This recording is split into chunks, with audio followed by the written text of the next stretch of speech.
In the winter season, around December 25th, the people celebrated the winter solstice. And so the winter solstice would come about somewhere from December 21st all the way to around January 6th or so. And so the people of the north would celebrate different holidays, have different occasions based upon the winter solstice. In the winter time, there is a period where there is no light. You are literally in darkness 24 hours of the day. And this stretches for a period of time. Now, could you imagine if you're living in Alaska or living in Canada or living in Norway and you don't have central heating and the cold is outside, it's darkness around you, people are dying from disease.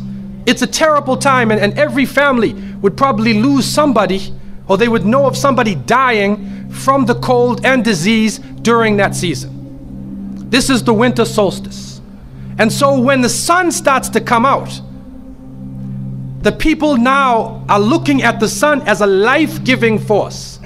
And so during that time, a number of ceremonies were held in northern countries. In the far north was the Feast of the 12 Nights, which stretched from December 25th to January 6th. Also in ancient Greece, there was the Bacchanalia, which was held for their god Bacchus, the god of wine and sport and play. The Romans had the Saturnalia for their god Saturn, their main sun god Saturn. And so you find during these times that the people held ceremonies in the north. They would burn bonfires. The light was important, the fire, because the fire represents the light, the life-giving force for those who worship nature. Also in the north, they recognized that there was one tree that despite the cold would still remain alive, the evergreen tree, the fir tree.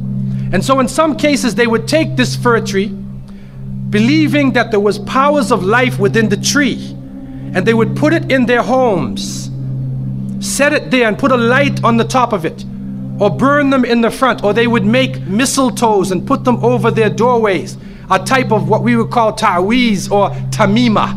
It is an amulet, and they would hang the amulet over their doors, hang the amulets in their home, hoping that this fir tree, that this so-called life-giving force would protect them from the danger of the winter. And so their ceremonies developed around this. And this went on for hundreds of years. We also find in the ancient northern countries, and the Druids of the north, they carried out special ceremonies surrounding the mistletoe and surrounding the fir tree and the beliefs, and they would meet within circular areas. And they had a secretive cult that spread throughout the far northern countries. One of the interesting individuals, and you can look this up if you can find it in the dictionaries or encyclopedias, is a man called Mithra or Mithras. This is a very mysterious character. And when you look at history, you find that this individual called Mithra was born on December 25th. His day of the week was the 7th day of the week, that we still call Sunday.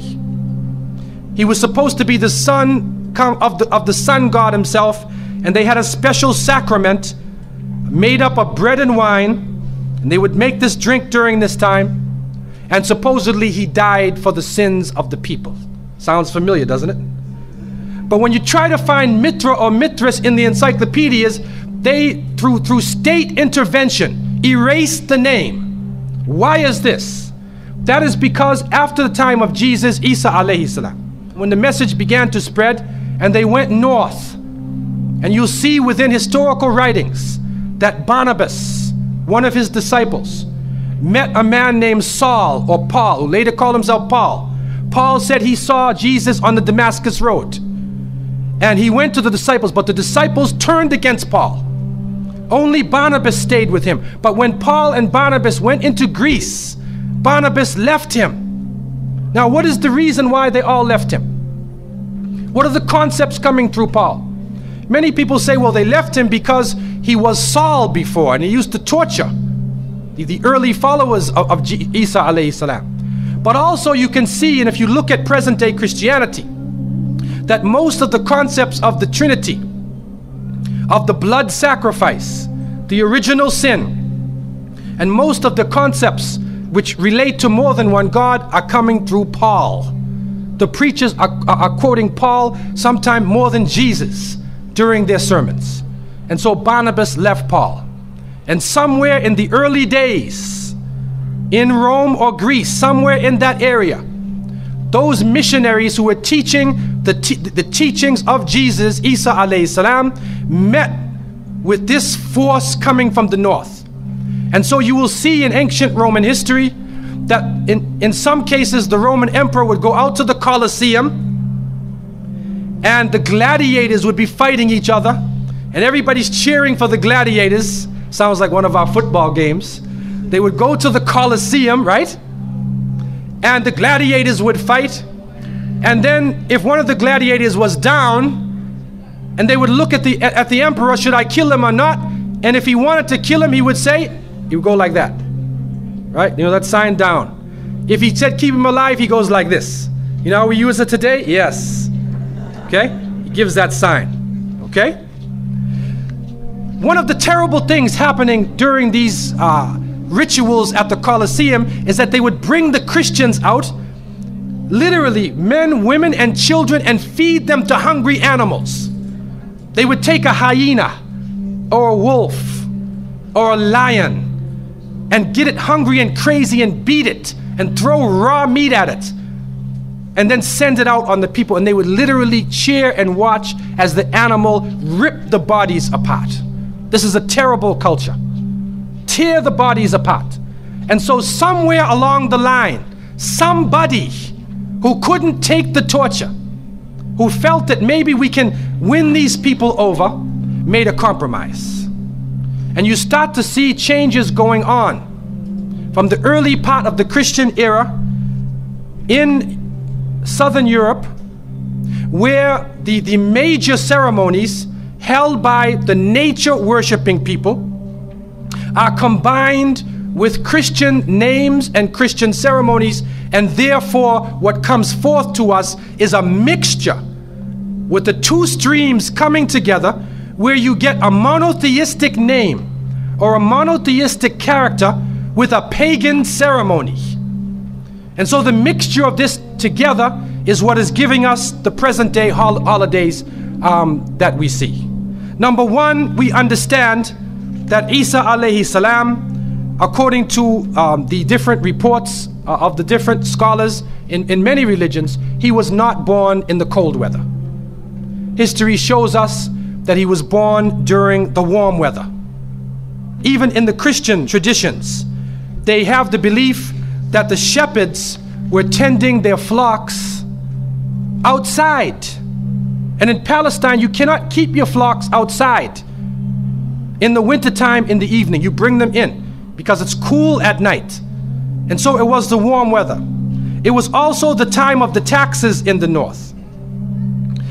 In the story coming in the Qur'an, when we see the mention in chapter 19 in verses 24 to 25, and we see the mention of the story of Mary, because it is the belief of the Muslims that Maryam, may Allah be pleased with her, was a virgin, and she had dedicated her life to the worship of one God, prayer and fasting, and by the power of Allah, that the Creator breathed His Spirit into her, and she conceived Jesus. He said, be, and it is. She conceived Jesus, Isa alayhi salam, without a father, without a man. That is a belief of Islam. It is also a belief that when she felt the pain of the pregnancy, that the angel came to her and told her to go outside of the city. She went outside of the city to a remote area, and there she found a palm tree, and she found water. And it was speaking about rutub, janniya. It was speaking about a type of rutub, or a type of dates. And those who know, who have lived in the desert area, know that when the dates become ripe, when you start to see the color of the dates change, because dates are not brown, you know. Dates are originally red and they're yellow, they're other colors, but they turn the brown. It's at the height of the heat that the dates become ripe. And so it's at that time that she gave birth to Isa alayhi salam. So from different points of view, different historical points of view and different religions, we understand that Isa alayhi salam was not born during the winter season. He was born in the warm weather. So who was it that was born in the winter season? What is that? Who is that character now? Let us become detectives and try to find out the answer to this problem. Number one, you have to understand this concept of Saturn, the concept of Bacchus. When they are portrayed by the different artists who drew pictures of them or the sculptures, they're usually portrayed as a heavy-set man with a white beard. And when in the Sistine Chapel, Michelangelo drew his picture, you could see the long flowing beard, and there are actually pictures of this man on a sled being drawn by snakes with wings. Snakes with wings. Snakes do not normally fly. But in this case, the snakes have wings, and the heavy-set man is on his sled being drawn by these flying animals. Sound familiar to you now, doesn't it? He's being drawn by the flying animals. He's performing miracles. He's coming out on December 25th, which is not the birthday of Isa alayhi salam, has nothing to do with Christianity. It is the time of the Bacchanalia and the Saturnalia, and he is representing riotous fun, drunken revelry. And so what happens on Christmas, the Christmas season, especially in America, people today are not even thinking about Isa alayhi salam. They're not even thinking about Jesus. They're looking how they can get drunk. On Christmas, what is going on? In the Caribbean and many parts, if they offer you a Christmas pudding or Christmas pie or Christmas drink, watch out. Because it's probably laced with rum or wine. That's the spirit of the season. Now this riotous occasion that was going on went so far that the Christian church banned it.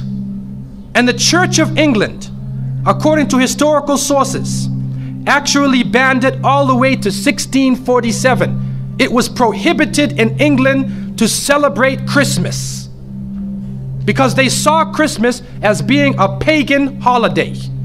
This is an official position taken by the Christian church, the Church of England, who were known at that time as Puritans. What happened was an individual was superimposed. A name was superimposed. We hear about the name of Saint Nicholas. Saint Nicholas. Now, Saint Nicholas himself is actually coming from the ancient writings of Beowulf. And in these writings, which are done in the Scandinavian region, we find the name Nick or Nickel or Nicker. He was known as a demon, the demon of the north. He was known as the evil spirit of the north, the name of Odin, the evil principle. And so in Germany and in many of the northern countries, the people actually looked upon this so-called Saint Nick as being an evil force, and they would tell their children in the wintertime, don't go outside, because if you do, Nicholas will come along, Nickel will come along, he'll capture you, put you in his bag, and take you away. And so they used it as a negative concept. In Isaiah, in what is left of the Bible, in chapter 4, in 14:13, the devil is known as the prince of darkness, and it is an understanding that his throne, the seat of his power, is in the north. Somewhere in the north is the seat of power of this evil. And so the Germans also, when they depicted this Nicholas, or this Pelsnickel, as they would say, Pelsnickel in German, it means a furry devil. When they depicted him, they depicted him as a man with red fur. He had red fur coat, and his base was in the north, and he was the essence of evil. And the Church of England till 1647 took the position that this celebration could not go on. So what we are actually seeing is that the Christmas occasion was actually the time of evil. It was the time of the belief in the Saturnalia and the Bacchanalia. And because of this, they shifted the occasion to New Year's Eve. They shifted all of their feelings and their merriment and their evil to New Year's Eve. Now, before we go to that, looking back at Christmas, what is happening now in Christmas season? I don't know what goes on in Miami, but in the northern cities, on Christmas occasion, they put lights around and Santa Claus parades. Do you have a Santa Claus parade here? They have Santa Claus parades, and St. Nicholas is outside and he's in the streets and everybody's talking about St. Nicholas, and the poor children are taught that St. Nicholas is going to come down your chimney. Most people don't have chimneys in Miami anyway, but a 350-pound man is going to come down your chimney and bring you presents and keep his clothes white and red, and go to all of the homes in the area and put presents in your stockings and put presents under your tree, and then fly back out into space. And the father, the poor father who sweat and toiled all year to get you the presents, gets no credit for the present given to the child. St. Nicholas comes down the chimney, gives you this present, flies off into the night. And many of us were raised thinking, believing in this. Some of us would sneak into the night and look and see our father putting the present under the tree. We knew what he was doing anyway. But you went along with it, and the people say, well, you know, it's Christmas. Don't you like to have fun? You want to stop the children from having fun? What kind of people are you? But what are you teaching the children? You are using the name of Jesus, using the name of Isa alayhi salam, and you are using a figure who historically is the devil. The devil himself, wal-iyadhu billah. They are using his figure, and he has now taken over the Christmas season. Christmas now to most people means materialism. You have to buy presents for your cousins and your friends, and you got to buy about 34 presents. And you find that most American people are in debt for 6 months after Christmas. Now, where is Jesus? You get drunk, you fight, you lose all your money, the stores raise their prices. Isa alayhi salam is described as a very humble person. Most of the time he didn't wear shoes, only 1 or 2 changes of clothing. A very simple person, eating very simple food, fasting most of the time. You see what is going on? There are 2 streams now, a stream of polytheism, a stream of monotheism, and now the polytheism, the materialism, is overtaking the monotheism and standing in the way and taking over our society. And some foolish Muslims coming along from outside of in their country say, well, I just want to be an American. I want a tree too. So I said, one of the brothers said he had a Christmas tree in his house. He came for. I said, brother, do you know what the tree stands for? He said, no. Okay, I'll get a palm tree with dates. I'll make it halal, a halal Christmas tree. But brother, you have to understand what it means. You have to understand what it means. Number one, the Prophet ﷺ, when he spoke about, he talked about ar-ruqya, wa tama'im, wa tiwala. He said all of these things are shirk. That if you hang amulets thinking that this ta'weez or this amulet is going to protect you from something, then you are actually giving power to the creation of Allah and taking it away from the Creator. If you think that by making some spells, going to a magician and asking them to put a spell on someone, you want to get married, so you go to the Sahir and say, put a spell on Ali, I want to marry him. Put a spell on Zainab. What kind of marriage are you going to have if you go to the magician? And so the Prophet, peace be upon him, named all of these things, the superstitions, the amulets, all of these type of things are the other stream which goes away from monotheism, from the belief in one God, and takes you into another religion.